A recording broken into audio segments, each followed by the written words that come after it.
Aujourd'hui, c'est ça, dans le cadre de notre série de midi-conférences hiver-printemps, on reçoit M. Baptiste Gaudry, qui est directeur scientifique de l'Institut universitaire de première ligne en santé et services sociaux. J'ai introduit l'activité d'aujourd'hui. Donc, le titre, c'est Aborder la recherche et l'intervention sous l'angle de la justice épistémique. Quel déplacement dans nos regards et pratiques? Je vais laisser Baptiste pour la suite partager sa présentation. Merci Jean-François, merci pour l'accueil, la présentation. Ça me fait plaisir d'être avec vous aujourd'hui pour vous parler en fait de justice épistémique. Initialement, j'en parlais dans le champ de la recherche et de l'intervention, mais j'ai choisi, je pense que ça va peut-être correspondre aussi plus aux besoins des personnes qui sont en ligne, de parler beaucoup de la justice épistémique dans les soins et l'accompagnement social. Et puis, s'il y a jamais il y a des questions, bien sûr, sur le milieu de la recherche et comment ça touche les pratiques de recherche, on pourra aborder ça. Alors, dans le fond de la présentation, ce que j'aimerais tout d'abord faire, c'est vous expliquer pourquoi on parle aujourd'hui de plus en plus de justice épistémique. C'est dans le champ on va dire, c'est un des sous-domaines des études sur la justice sociale. Donc, je vais revenir un peu brièvement sur ça. Ensuite, on va aller voir vraiment dans le champ de la santé et des services sociaux, comment ça se manifeste, quelles sont les formes que ça prend. Et puis, on va essayer de voir, est-ce qu'il y a des voies de passage vers plus de justice épistémique? Est-ce qu'on peut, comment se dépatouiller avec les enjeux que je vais soulever dans les deux premières parties? Alors, c'est ça, le champ de la justice épistémique, c'est un développement contemporain de la réflexion sur la justice sociale. Si on regarde à peu près tous les grandes théoriciennes, les grands théoriciens de la justice sociale, on peut penser à John Rawls, Amartya Sen, Nancy Fraser. Nancy Fraser fait toute une théorie de la justice sociale où elle dit que la justice sociale, c'est la distribution des ressources, la distribution économique, c'est la reconnaissance de la diversité des appartenances, des cultures, et c'est aussi la représentation politique. Mais quand on regarde toutes ces théories, en fait, un des grands absents, c'est l'enjeu des savoirs et de la hiérarchie des savoirs, alors qu'elle est une source majeure des inégalités sociales. On pourrait dire que les enjeux de savoir sont au cœur des rapports sociaux inégalitaires, c'est-à-dire des rapports entre les groupes majoritaires et les groupes minoritaires dans la société. Alors, on voit ça depuis longtemps. La colonisation s'est accompagnée d'épistémicide, c'est-à-dire d'interdiction de langue, de culture, la destruction de représentation du monde de certains peuples dans le monde ou de certains groupes sociaux. Et encore aujourd'hui, dans les systèmes d'oppression, le racisme, le classisme, le sexisme, le capacitisme ou encore l'agisme, tous ces grands systèmes d'oppression qui structurent nos sociétés sont traversés par des enjeux de savoir, d'appropriation, de savoir, de mépris de l'intelligence de certains groupes sociaux. Donc, on voit que la question des savoirs, même si elle est très importante, elle n'était traditionnellement pas abordée dans les enjeux de justice sociale. Et même nos pratiques épistémiques, c'est-à-dire ce qu'on sait, comment on sait, comment la connaissance se transmet et même ce qu'on ignore, c'est aussi le reflet des rapports sociaux inégalitaires et ça nourrit les rapports sociaux inégalitaires. Donc, ça nous mène au constat qui est fait par un sociologue qui s'appelle Boaventura de Santos, qui dit qu'il n'y a pas de justice sociale sans justice cognitive. La justice cognitive, la justice épistémique, la justice en matière de reconnaissance de la diversité des savoirs, que je vais rentrer un peu plus précisément dans le sujet, on ne peut pas la dissocier des revendications pour la justice sociale. Alors, ça commence à être un peu plus abordé dans les travaux. Et notamment, une des personnes qui a contribué beaucoup à la réflexion, c'est une philosophe anglaise qui s'appelle Miranda Fricker, qui en 2007 a sorti un ouvrage qui s'appelle Epistemic Justice, donc la justice épistémique, et qui formalise la réflexion. Alors, c'est des réflexions parfois anciennes, mais elle va être très utile parce qu'elle va créer une typologie. Elle va définir deux grands types d'injustice, une injustice qu'elle nomme de témoignage et une injustice qu'elle nomme d'herméneutique, et on va revenir sur ça. Alors, de manière générale, elle dit une injustice épistémique, c'est le tort qu'on fait à quelqu'un en tant que sachant, en tant qu'il est détenteur de certaines connaissances. Et plus précisément, elle dit, alors il peut être victime d'injustice de témoignage, donc à ce moment-là, c'est le manque de crédibilité que la personne va avoir en raison souvent de préjugés qui sont liés à son appartenance à un groupe qui est historiquement marginalisé. On voit encore des fois dans des assemblées, si je prends par exemple le préjugé sexiste que les femmes sont plus émotives, moins rationnelles, et donc que dans certains échanges, les interlocuteurs vont moins prendre en compte ce qui est apporté par des femmes parce que c'est associé au registre de l'émotionnel et moins à celui de la raison. Donc, ça, c'est un exemple de préjugé qui touche un groupe, une minorité, un groupe minoritaire, qui affecte directement la capacité de ces personnes à se présenter comme des interlocuteurs, là, en l'occurrence des interlocutrices crédibles. Et le deuxième type d'injustice épistémique qu'elle distingue, c'est les injustices herméneutiques. Alors, l'herméneutique, c'est quoi? C'est la capacité d'une personne ou des membres d'un groupe à pouvoir interpréter sa propre expérience, à donner sens à sa propre expérience. Et donc, elle dit qu'il y a injustice herméneutique quand il y a des membres de groupes minoritaires qui n'ont pas les ressources conceptuelles, qui n'ont pas les mots pour pouvoir interpréter leur expérience, pour pouvoir mettre des mots sur leur expérience, sur leur vécu, et notamment pour pouvoir qualifier leur vécu d'oppression, de domination ou de situation d'inégalité.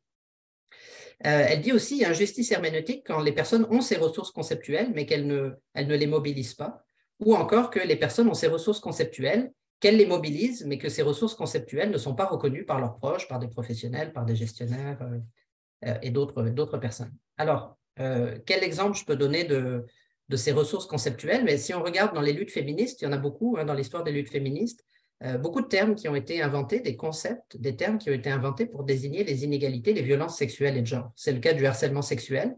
Avant que ce terme existe, on parlait de flirt appuyé, on culpabilisait les femmes aussi parfois pour leur manque de sens de l'humour. Donc le terme de harcèlement sexuel, celui de féminicide qui remplace celui de crime passionnel, celui de violence conjugale qui permet d'éviter de parler de conjoint jaloux, de double journée de travail, de charge mentale, qui permet de mettre les mots sur la répartition inégale des tâches entre les hommes et les femmes, sont des ressources conceptuelles qui permettent de mettre des mots sur des situations d'oppression qui étaient vécues par les femmes et qui sont encore bien souvent vécues par les femmes.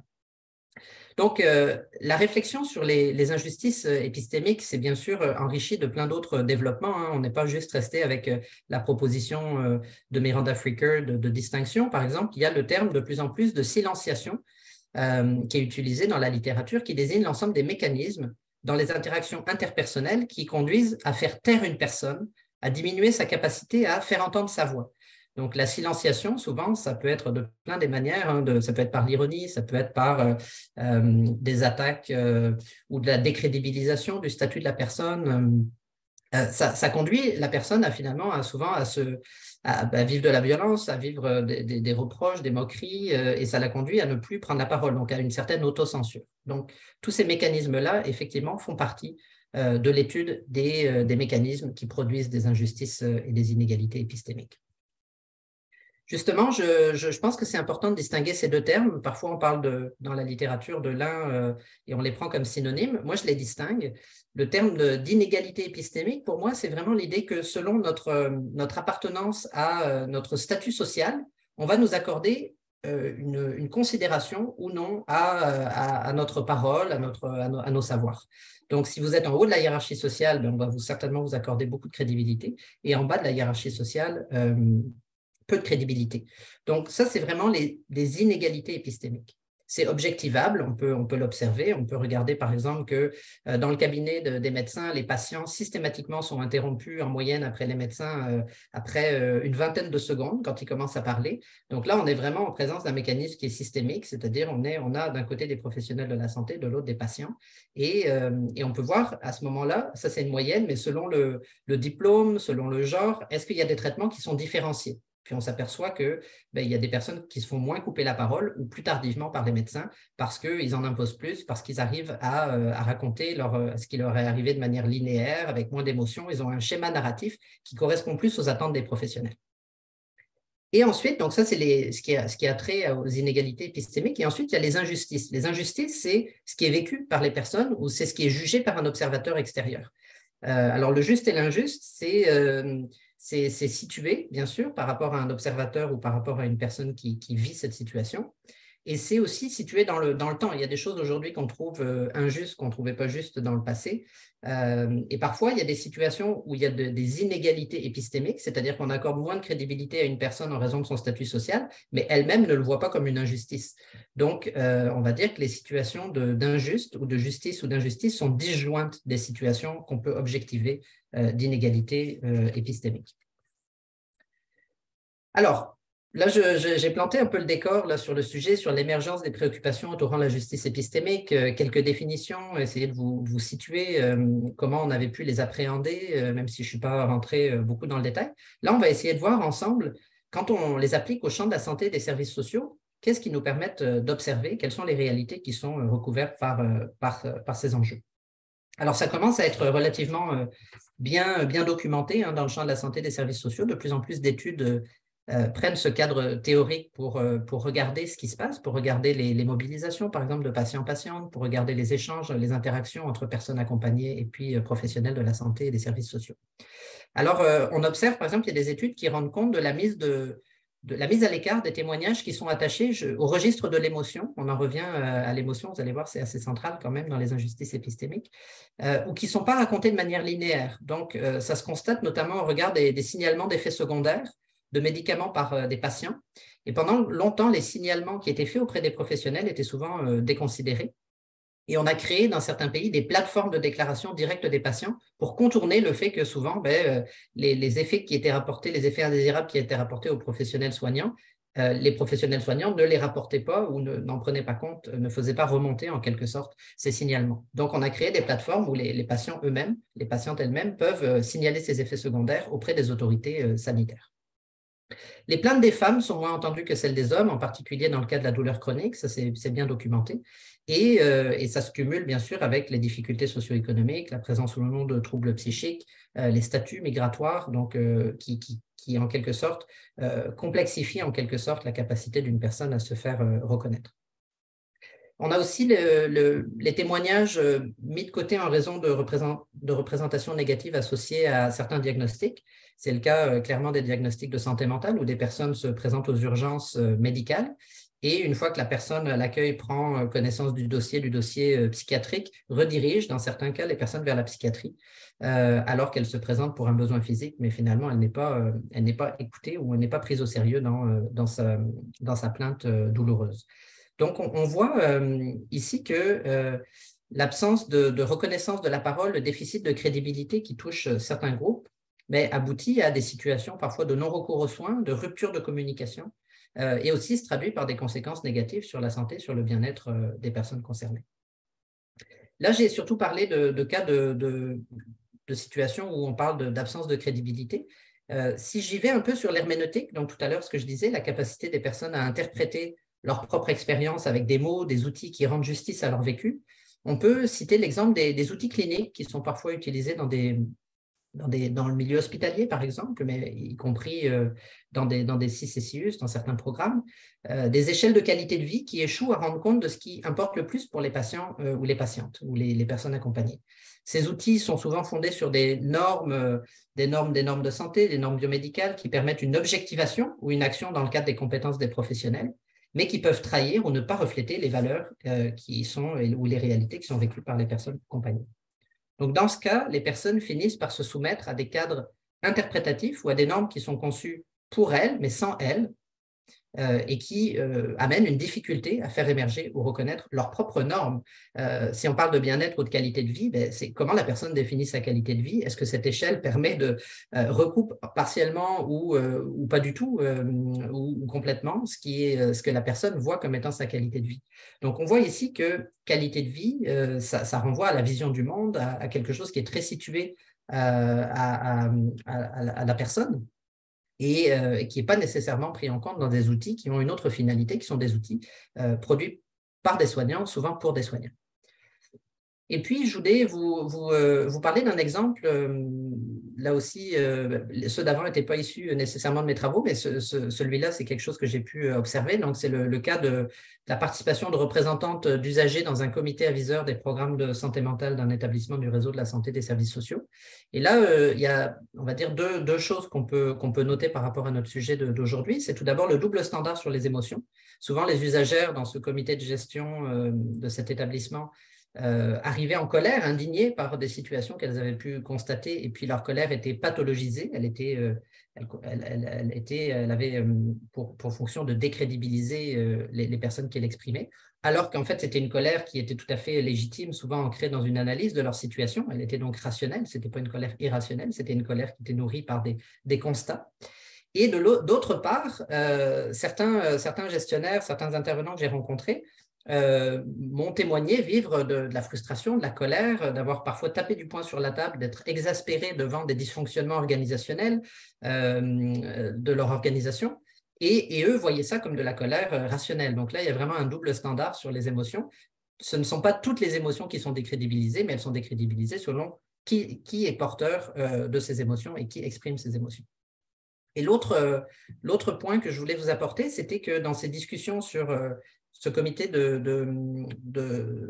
c'était un comité aviseur, donc qui regardait un peu comment faciliter le continuum de services entre les différentes lignes du réseau de la santé et des services sociaux. Donc, c'était beaucoup un langage de gestion en termes de cibles, en termes de pourcentage, donc c'était une vision très quantitative de ce que c'est finalement la circulation des patients et des trajectoires de patients ou d'usagers dans les institutions. Et ce langage-là ne rendait absolument pas justice au vécu de ce que c'est être un patient, une patiente, un usager qui chemine à travers ces institutions. Donc, il y a une représentante qui dit ce n'est pas des normes de développement ou des pourcentages, c'est oui, mais là, qu'est-ce que vous faites avec ce monde-là? Ont-ils des services? On discutait sur des objectifs qui étaient remplis à 50%. On se disait 50%, ça veut dire quoi? Est-ce qu'on a la moitié du personnel? Il est où le 50%? Dans le fond, on discutait sur des points théoriques dans un sens, mais qui avaient des implications pratiques quand même. Mais ce langage du quotidien, ce langage proche de l'expérientiel, de ce qui est vécu par les personnes et qui lorsqu'elles se frottent aux institutions de la santé et des services sociaux, était complètement absent des discussions. Donc là, on avait en quelque sorte deux façons de parler du réel. Une qui était plus valorisée, c'était celle des chiffres, des objectifs chiffrés, et une autre qui était, mais qu'est-ce que ça fait pour les patients, qu'est-ce que ça donne pour les patients, qu'est-ce que ça donne pour les personnes qui cheminent à l'intérieur de ces institutions. Et là, il y avait, on va dire, une vision du monde ou une façon de voir le réel qui dominait plus qu'une autre. Alors, ces constats nous amènent à réfléchir, oui, très bien, on voit les mécanismes dont on parle, à quoi certainement vous avez en tête des situations aussi auxquelles ça peut renvoyer, soit que vous ayez été vécu ces situations, peu importe de quel statut vous avez, mais donc que faire en quelque sorte, comment agir, est-ce qu'il y a des voies de passage vers la justice cognitive ou la justice épistémique, la justice en matière de reconnaissance des savoirs, et comment définir cette forme de justice? Alors, tout d'abord, il faut dire qu'il n'y a pas de recette magique. Il y a un ensemble de situations. Je ne vais pas vous présenter, il faut faire ABC, bien sûr.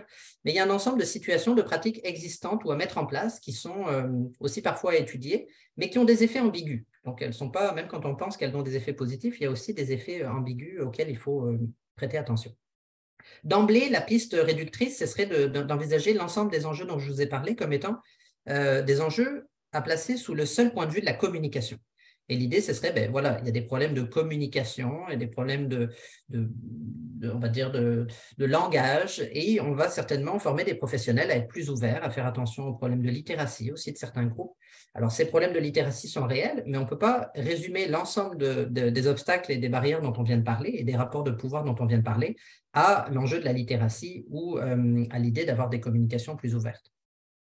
On peut penser à tout ce qui est fait du point de vue des initiatives actuelles sur la participation des usagers, de la mobilisation de leur savoir expérientiel dans les institutions. Et là, de ce point de vue, effectivement, il y a plusieurs choses qui relèvent d'initiatives pour une plus grande justice épistémique. Je prends l'exemple d'intervenants pairs aidants, donc dans les institutions, dans les programmes en santé mentale. Les pairs aidants, c'est des personnes qui ont vécu des problèmes de santé mentale, qu'ils aient été ou non pris en charge par des institutions psychiatriques, et puis qui finalement deviennent des professionnels de la santé engagés dans des institutions. Et en fait, on voit effectivement, moi j'ai documenté plusieurs équipes où il y avait des pairs aidants, j'ai fait des entrevues avec des collègues des pairs aidants, les pairs aidants eux-mêmes, et on voit que ça favorise une meilleure prise en compte de la parole des personnes qui sont accompagnées de manière générale. Alors, pour plusieurs raisons. D'une part, parce qu'ils contribuent à aider leurs collègues soignants à ajuster leurs interventions aux réalités qui sont vécues par les personnes qu'ils accompagnent. Donc, dans les réunions d'équipe, il y a parfois des pairs aidants qui sont sollicités par leurs collègues en disant il y a cette situation, telle personne qui agit de cette manière, elle est en crise, toi tu as déjà été en crise, est-ce que tu peux me dire un peu, par exemple, si j'interviens auprès d'elle, si je lui dis des choses pendant qu'elle est en crise, est-ce qu'elle va s'en souvenir après, etc. Puis là, essayer d'ajuster les interventions pour mieux être collé au vécu des personnes qui sont accompagnées. Et ça aussi, les collègues disent, ça aide d'avoir des des collègues qui sont en quelque sorte des passeurs, des traducteurs des réalités qui sont vécues par certains usagers, pas de toutes les réalités, hein, bien sûr, mais des réalités qu'ils ont pu vivre et qu'ils connaissent bien, et qui font appel, quand ils parlent, à un langage non professionnalisé, parce que les professionnels à qui j'ai parlé parlaient parfois de langage du quotidien, de langage du vivant, en dehors des termes et outils cliniques auxquels ils sont habitués en échangeant avec leurs collègues qui ont fait des diplômes universitaires parfois et qui sont de disciplines proches ou légèrement différentes. Donc ça, d'une part, effectivement, ils peuvent sensibiliser les pères aidants, leurs collègues, à être être plus à l'écoute de certaines réalités qui sont vécues par les personnes qu'ils accompagnent, d'ajuster leur intervention. Et d'autre part, les pères aidants peuvent aussi aider les usagers à mieux se faire comprendre des professionnels en les accompagnant, par exemple, à leurs rendez-vous médicaux, pour faire valoir leur réalité. Par exemple, je parlais de la question des effets secondaires de la médication, donc accompagner des personnes chez le médecin pour pouvoir faire valoir les effets secondaires de la médication, renégocier une médication différente et relayer en quelque sorte des paroles qui sont peu entendues de manière générale dans les institutions de santé et des services sociaux. Alors, on voit que c'est intéressant. Ceci étant, dans certains cas, j'ai vu aussi que les pères aidants, ce n'était pas la recette magique. Bien sûr, ça peut être des courts-circuits. Si les intervenants, courts-circuits des personnes accompagnées, si les intervenantes s'adressent uniquement aux pères aidants pour savoir ce que vivent les personnes accompagnées et non plus aux personnes elles-mêmes. Donc, il y a aussi parfois une charge indue qui reposait sur les épaules des pères aidants à nous dire ah, ben, que vivent les usagers? Explique-nous leur réalité. Non, il faut s'adresser à ces personnes-là pour savoir ça. Donc effectivement, facilitateur, mais aussi parfois coupe-circuit, et c'est mettre beaucoup de responsabilités, beaucoup de poids sur ses épaules que de penser qu'il peut parler pour l'ensemble des personnes accompagnées.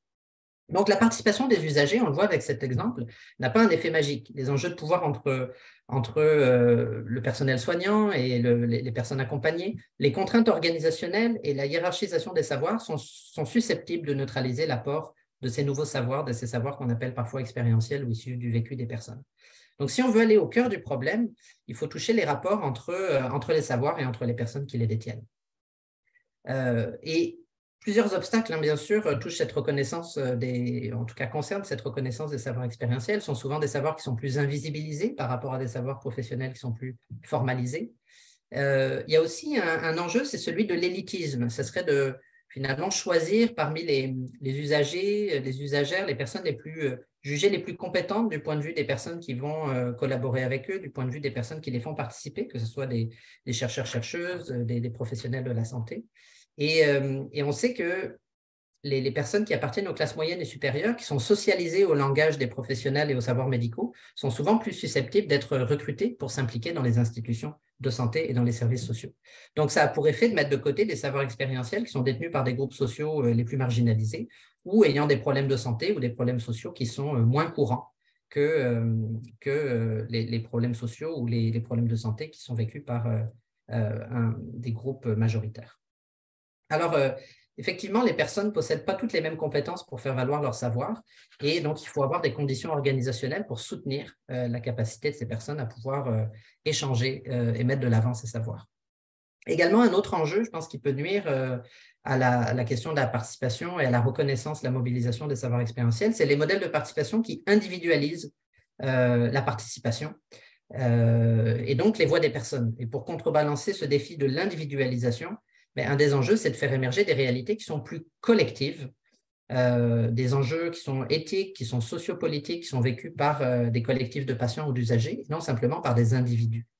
L'idée, quand on parle de mieux connaître l'expérience patient ou l'expérience usager, c'est à la fois de savoir ce qui se passe quand ces personnes se présentent dans les institutions de santé et des services sociaux tout au long de leur trajectoire de soins et de services, parce que souvent, en cheminant, elles ont une vision plus globale que certains professionnels qui sont dans des programmes. Eux, ils cheminent à travers l'ensemble du continuum, des ressources communautaires aux ressources institutionnelles à des soins spécialisés dans certains cas.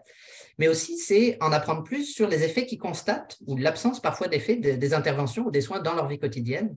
Et c'est aussi prendre connaissance des stratégies que ces personnes développent pour mieux vivre avec la maladie ou résoudre des problèmes qui les touchent dans leur milieu. Donc, l'idée, c'est vraiment de dessiner un peu les contours de ces expériences, de ces stratégies et d'arriver à établir un dialogue avec ces savoirs et les savoirs et postures professionnelles. Et ce dialogue, en soi, est susceptible de diminuer les inégalités et les injustices épistémiques qu'on a définies dans la première et deuxième partie. Alors, en particulier, la justice épistémique suppose de prendre en considération les savoirs et conceptions de la santé et du social qui sont mis de côté par les institutions et notamment ceux qu'on retrouve dans des groupes par et pour, des groupes d'usagers. Et puis, je vais parler tout à l'heure d'un exemple. En fait, dans quelques minutes, je vais conclure avec ça, l'exemple des entendeurs, entendeuses de voix. Alors, ça nous amène à essayer de définir c'est quoi la justice épistémique finalement. On pourrait dire c'est organiser une rencontre qui soit non hégémonique, c'est-à-dire où il n'y ait pas de savoir qui prédomine par rapport à un autre. Le concept de justice épistémique fait référence à une reconnaissance active de la coexistence et de la complémentarité des divers types de savoir pour aborder les problèmes auxquels les personnes font face. C'est de permettre une rencontre entre des savoirs, des visions du monde qui ont des fondements, qui ont une légitimation différente des savoirs cliniques et savoirs universitaires. Cette justice épistémique, elle repose sur ce qu'on appelle une écologie des savoirs et des pratiques. Alors, c'est quoi l'écologie des savoirs? C'est l'idée que les savoirs scientifiques ne sont pas l'étalon à l'aune duquel mesurer la valeur de tous les autres savoirs. Les savoirs scientifiques sont un savoir parmi d'autres et ils se retrouvent en dialogue avec d'autres formes de savoir détenues par des groupes minoritaires. Alors, ce qui me plaît dans ce concept, moi, c'est qu'il est sensible au croisement des savoirs, mais à l'intersection des ignorances aussi. C'est-à-dire que tous les savoirs, peu importe quel type de savoir on détient, même les savoirs dominants, ont des angles morts. Et c'est dans ces angles morts qu'on est capable de rencontrer des types de savoirs qui sont complémentaires par rapport à ce qu'on détient. L'écologie des savoirs est attentive à leur caractère situé, c'est-à-dire à leur inscription dans des contextes locaux de production dans lesquels ils sont socialement pertinents pour les personnes.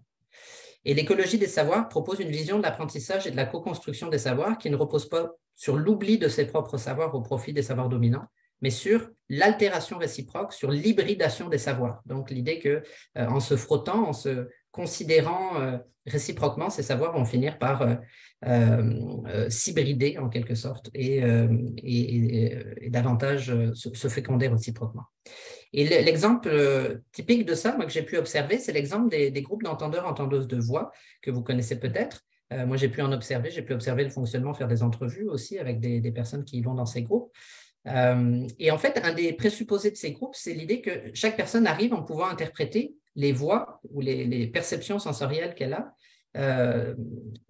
avec les explications qu'elle y donne spontanément ou auxquelles elle croit et sans nécessairement se référer au cadre biomédical. Donc, il y a des personnes qui vont arriver en disant « Moi, j'ai un problème dans mon cerveau, ma grand-mère était schizophrène, j'ai hérité de ça. » Donc, chacun a sa théorie, mais il y en a qui vont dire « Moi, je perçois des voix. » Certaines personnes vont dire « Je suis à la fois malade, mais en même temps, j'ai une grande sensibilité. Je suis capable parfois d'être très sensible au point où je vais avoir l'impression de comprendre ce que les gens pensent. Et puis, ce que les gens pensent vont parfois rentrer dans ma tête. » Donc, toutes les personnes ont un ensemble d'explications. C'est vraiment un lieu où les personnes peuvent... Il n'y a pas de normativité, on ne leur demande pas d'expliquer leurs problèmes d'une certaine manière plutôt que d'une autre. Et ce qui est intéressant, c'est qu'à côté de ce pluralisme interprétatif, les personnes partagent ce qui leur permet de mieux gérer leur voix. Et ça peut être des façons médicales, en prenant des médicaments, par exemple, mais ça peut être aussi des pratiques non médicales, comme bercer ses voix, donner rendez-vous à ses voix, mettre une veilleuse la nuit quand on dort pour ne pas avoir l'impression de se faire toucher. Donc, c'est un ensemble de pratiques qui sont partagées, qui sont éprouvées collectivement, c'est-à-dire souvent des personnes arrivent en disant ça marche pour moi, et des personnes essayent, d'autres personnes disent ah oui, je vais essayer ça, reviennent la semaine suivante dans le groupe d'entendeurs, entendeuses de voix et disent ah moi ça n'a pas marché, mais par contre moi ce qui marche bien c'est le soir de sortir, d'aller marcher, de respirer, de revenir, ou de pas éteindre, de pas écouter la télé le soir parce que sinon je reste avec tout ce que j'ai entendu là-dedans, etc. Donc c'est vraiment un lieu où les pratiques sont expérimentées comme pertinentes pour soi, essayées par d'autres et éventuellement qui peuvent être réappropriées, personnalisées. Donc, voilà, il existe des lieux, je suis sûr que peut-être vous pensez, et je terminerai sur ça, dans la conversation aussi pour ouvrir la discussion, quels sont les lieux où existent de telles écologies des savoirs et des pratiques, comment les favoriser dans une perspective de plus grande justice sociale et épistémique, et de quelle façon nos institutions peuvent-elles contribuer à promouvoir la justice épistémique et à protéger, faire émerger de telles écologies des savoirs. Donc, je vous laisse sur ces questions, mais bien sûr, toute autre remarque, commentaire, exemple seront pertinents à partager. Merci.